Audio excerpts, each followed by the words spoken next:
A bit of breaking news. This coming to us from CNBC, which was reporting that Elon Musk is expected to serve at least as temporary CEO of Twitter for a few months after he takes it over.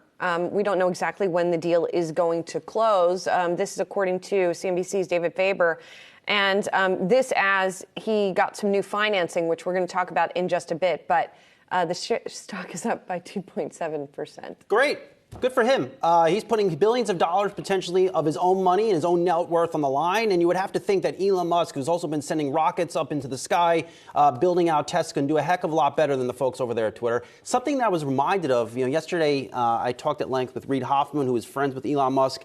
And I think we overlook, he's essentially become tweeter-in-chief, that is Musk, but we overlook, I think, some of this guy's accomplishments and what he's doing. If you can launch rockets in the skies, you could definitely probably turn around Twitter. Tesla shares down pre-market 1.4%, though. You got to imagine, how is he going to divide the time up? And if you're a shareholder of Tesla and you've continued to watch that stock climb and then come back down on and through all of the workings of this deal, what does that mean for you? Sounds like a lot of Zoom calls. I was trying to figure out here, okay, so Tesla, SpaceX.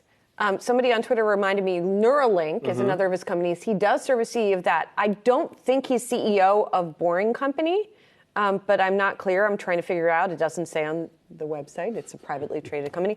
But what I will say, and I know you keep assuming if he can do all this other stuff, he can do Twitter.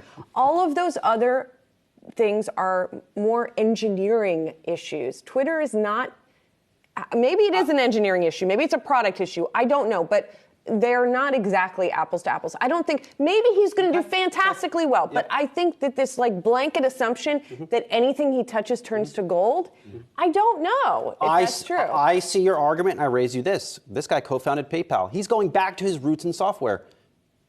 I guess so. If you could found PayPal, you'd have to think he has some form of idea here for Twitter. So that comes back to something I was talking about a couple weeks back with PayPal, how easy it is for him to say that I can monetize Twitter, low-hanging fruit, making transactions possible on the platform, making this an actual competitor to what PayPal already has in Venmo, and making that a more social transactionary platform in Twitter with a larger user base the second you step into a role like that. So you on my side?